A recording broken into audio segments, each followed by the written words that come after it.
Hello there and welcome. It's me, Alura. Welcome back to my channel. And for newcomers, it's so good to have you here. You have no idea how much it truly means to me to have you here today. Today's subject is one that I hold very dear to my heart. It's about God.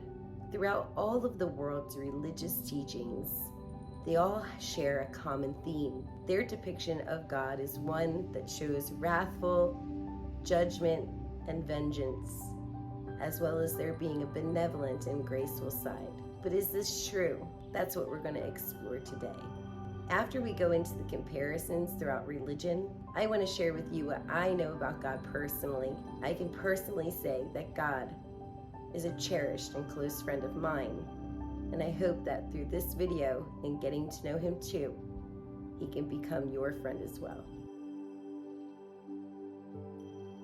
Throughout various religious traditions, God is often depicted as a vengeful and wrathful figure, a portrayal used to uphold moral standards and societal norms. This characterization can instill fear among believers, fostering a sense of separation from the divine, and anxiety about potential punishment for transgressions. In the Hebrew Bible, particularly the Old Testament, God is frequently shown as a figure of wrath. The story of Noah's Ark from Genesis chapters 6 to 9 highlights this, where God floods the earth to punish humanity for its wickedness, saving only Noah and his family. Similarly, the plagues of Egypt, described in Exodus chapters 7 to 12, illustrate God's willingness to inflict suffering on Pharaoh and his people for their refusal to free the Israelites, reinforcing the idea that divine punishment follows sinful behavior. Christianity also emphasizes divine wrath. In the New Testament, the book of Revelation portrays God as a judge who punishes the wicked while rewarding the righteous. Verses like Romans chapter 1, verse 18, highlight that sin incurs divine displeasure, while the story of Ananias and Sapphira, found in Acts chapter 5, verses 1 to 11, serves as a stark reminder of the consequences of sin. Islam presents God as both merciful and wrathful, with the Quran detailing punishments for those who reject faith or commit sins. As seen in the stories of Lot's people in Surah 7, verses 80 to 84, and Pharaoh in Surah 28, verse 40. The emphasis on accountability in the afterlife further underscores the idea of divine retribution. While Hinduism promotes a more nuanced understanding of divinity, it also includes narratives of divine wrath. The concept of karma serves as a mechanism for moral enforcement, suggesting that individuals face consequences for their actions, both in this life and future reincarnations. These portrayals serve dual purposes. They deter immoral behavior and create a sense of community among believers who share fears of divine punishment. However, they can also lead to feelings of separation from God, as believers may feel unworthy of His love and grace due to their flaws. Despite the emphasis on wrath, many religious texts, including the Bible, highlight God's love and mercy. In 1 John chapter 4, verse 8, it is stated that God is love, suggesting a desire for a relationship with humanity. The parable of the prodigal son, found in Luke chapter 15, verses 11 through 32, exemplifies this loving nature, depicting God as a forgiving Father who embraces those who repent. God's complex nature, encompassing love, justice, wrath, patience, and wisdom, shapes believers' understanding of their relationship with Him. The challenge lies in reconciling these attributes to cultivate a relationship that embraces both His love and justice. This multifaceted portrayal of God is not unique to the Bible.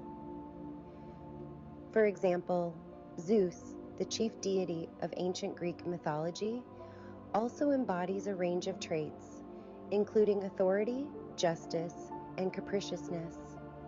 Myths about Zeus reflect the complexities of human nature and the divine. Ultimately, despite the various depictions of God across cultures, it raises the question, is God truly as described? Many interpretations may not capture his true essence. By gaining a deeper understanding of God's nature and his relationship with humanity, individuals may find a pathway to draw closer to him. Now that you've heard what religion has explained God to be like, I'd like to share with you what I know. From a very early age, God bestowed upon me gifts that have led me to have the ability to connect to the spiritual world, including him and his angels. In communicating with God myself, he's become my very best friend. There's nothing in this world I would ever place before him, because he's the most loving, most tender, most merciful being that there ever was. You see, people punish themselves. They make their own choices, and the punishment comes through the consequences of their own actions. The Lord allows people to learn from their mistakes this way, but for him, he's just like any other loving father. When you think about a loving parent, when you get into trouble, they care about you, and they try to be understanding and compassionate, and they give you good advice. They let you learn from your own mistakes, and they're there to catch you when you fall and to walk you through the consequences as well. God is the same way. God is so full of love. He hates to see anyone suffer.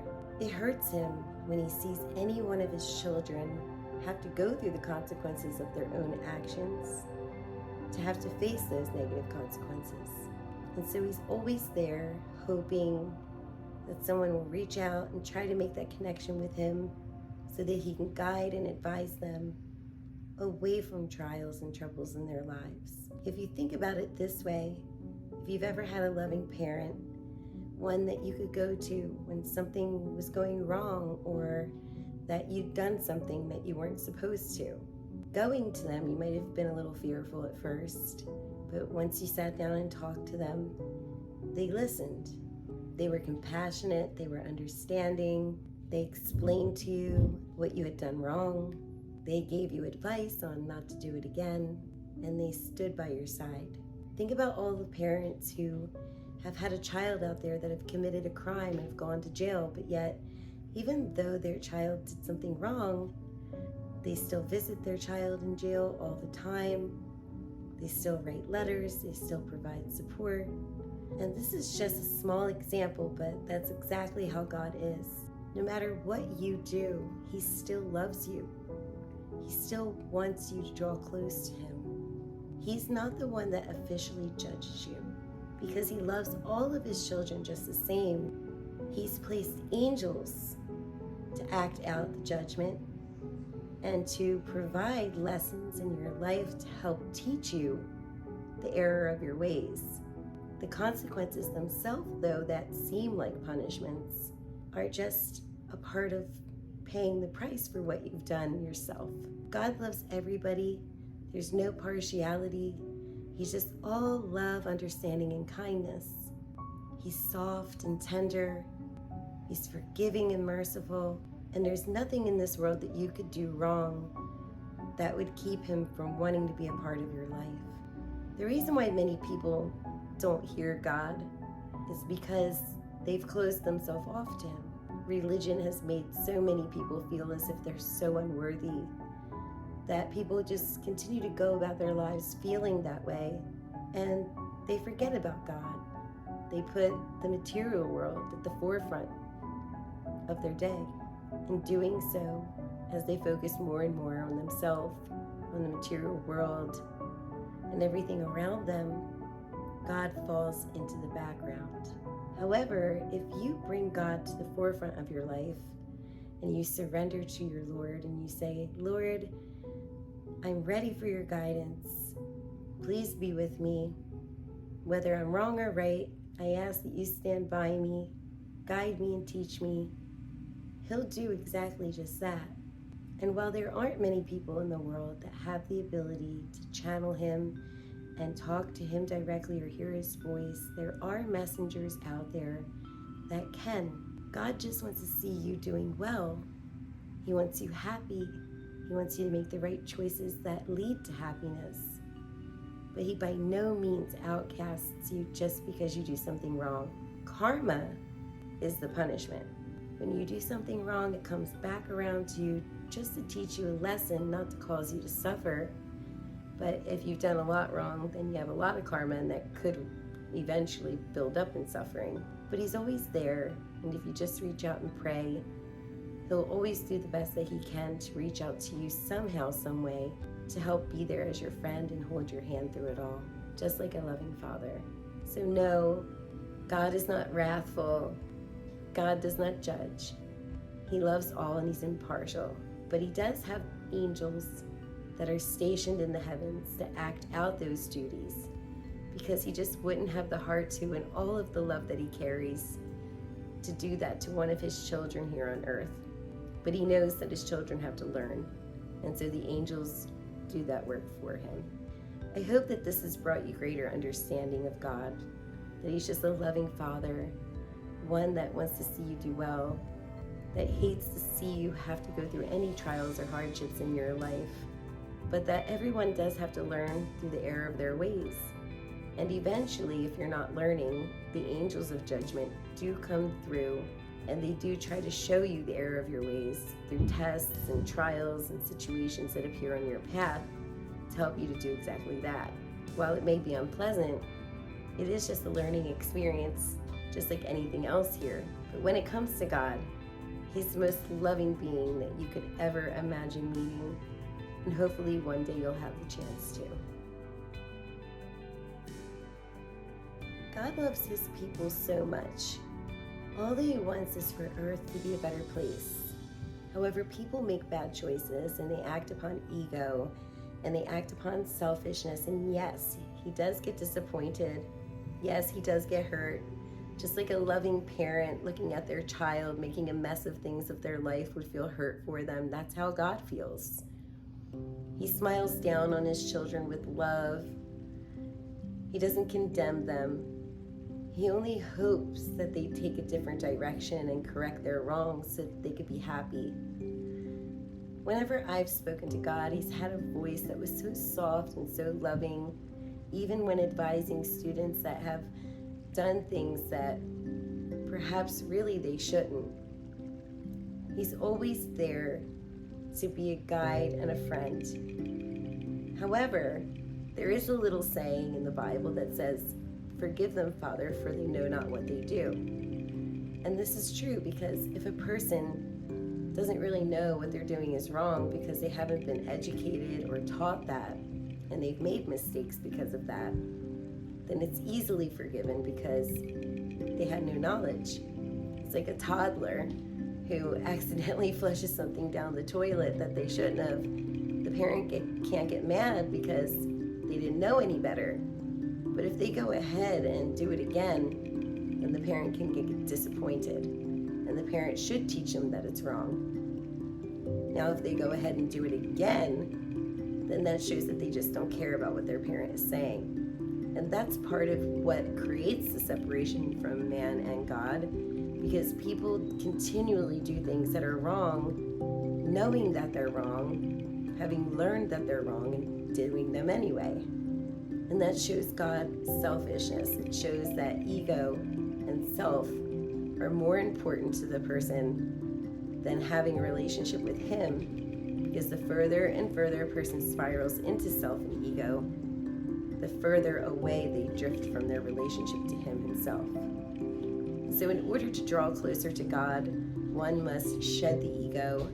One must be childlike in their understanding, which means learn how to be an obedient child, learn to surrender, listen to the Lord's instructions, know what's wrong and right, and don't do what's wrong on purpose.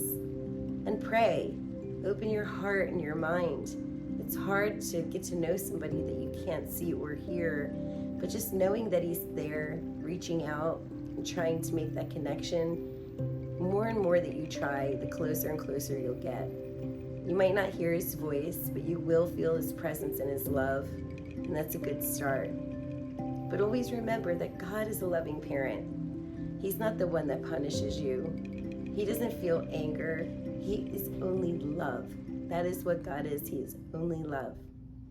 But if you continue to do wrong things in your life, and if you do wrong things on purpose in your life, then you're not showing him that you care about him. Because just like any child that loves their parent, they want to make their parent proud. They don't want to disappoint their parent. They want to show their parent that they've learned, that they look up to them, and they want to be like them in every single way. And that's why Jesus said that we have to be perfect as God in heaven is perfect. What that means is that we have to strive to be more and more like God in everything that we think, say, and do. And through that, that brings us even closer as well. It shows him that we love him, that we trust him, and that we don't want to do things that hurt his feelings. We don't want to do things that show him that we're ignorant or full of self, because God is selfless. And so what I'm trying to say is that if you want to draw closer to God, you have to shed your ego, and you have to surrender to the fact that there is a higher authority above you, one that you have to listen to and trust.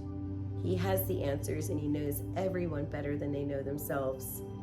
But if you think you know all the answers and you continue to make the same mistakes over and over again, then that shows him that you're just doing what you want to do and leaning upon your own understanding.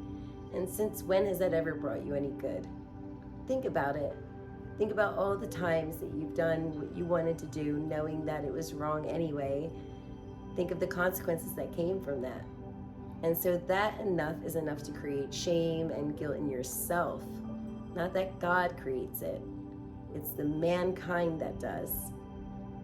But if you can live your life pure, clean, and true, and full of virtue, you'll start to understand love, which is what God is. And then you can adopt him as a loving parent and want to glorify him in all of your acts, all of your thoughts and feelings each and every day. And that's what being childlike means. You have to look at him as a parent, because that's exactly what God is. He's a loving parent who cares. He doesn't condemn you. He doesn't look down on you, but he does get hurt by your actions. But you do have to be aware of the angels of judgment, because they will be there to teach you a lesson if you haven't learned from the error of your ways already. One question that people ask me all of the time is, why is God responsible for taking the earth down because of evil people? It's not necessarily God that's doing it. Mankind is bringing the planet down. People are dominating one another to their injury. The mistakes of all human beings who are unawakened and ignorant are the ones that are damaging the earth. And so, with all of the things happening in the world today, it's as a result of mankind's choices that are creating these end times circumstances that we're facing today. God is there to be there for people, not to mention that he's there to try to save the people that don't want to be a part of any of that and want to live their lives right. And he doesn't forget who his people are. If you're chosen by him, he'll come back for you.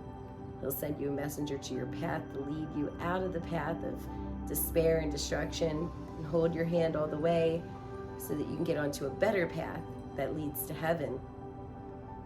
I hope that this video has helped you to understand God on a different level.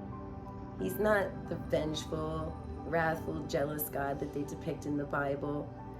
There are many different gods, and it's true. Just like there are many angels in the hierarchy out there in the heavens, some of them have become creators and taken on worlds of their own. And so with that, the only God that I'm talking about is the one and only universal God. And this is a God full of love and truth, acceptance and understanding, who loves everybody, everyone, regardless. May you draw closer to God and trying to be like him in every single way. Have faith, have trust, and live your life blemishless. Just like they say back in the Bible, to bring forth a sacrifice, bring a lamb, young and blemishless. This is symbolic for how he wants you to come to him, to sacrifice yourself symbolically. And that means to get rid of the old person that you were, come young-minded, ready to accept and surrender, and blemishless, meaning that you're purifying your soul. Because in heaven, all things are pure, and to get there, you must be too. Thank you for watching.